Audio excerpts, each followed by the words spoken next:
Joe Dassin est l'une des stars emblématiques de la chanson française.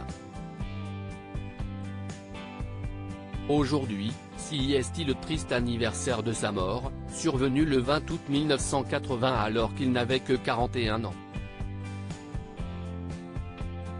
Il est décédé d'un infarctus alors qu'il déjeunait avec ses fils Julien et Jonathan, alors âgés de 5 ans et 18 mois et nés de son union avec Christine Delvaux, sa mère Béatrice Launier et son parolier, et ami, Claude Lemel dans le restaurant chez Michel et Eliane à Tahiti. Il était venu recharger les batteries une quinzaine de jours en Polynésie française après une tournée harassante.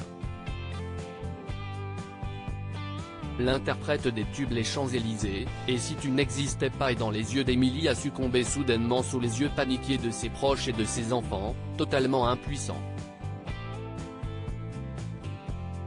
Mais qu'est ce qui m'arrive ? Aurait-il prononcé vers 12h30 juste avant de perdre l'équilibre et de tomber par terre.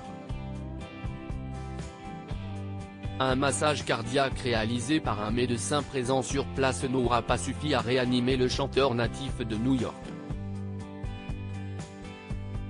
Une hygiène de vie pas irréprochable mais cet incident n'est pas arrivé comme un cheveu dans la soupe. L'artiste rencontrait des problèmes de santé depuis plusieurs mois. Il avait déjà été victime d'un ulcère à l'estomac et d'un malaise cardiaque en juillet 1980, l'année de sa mort.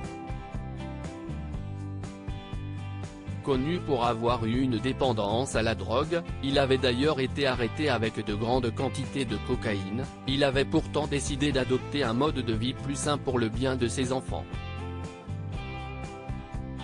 Malheureusement, cet effort n'aura pas suffi.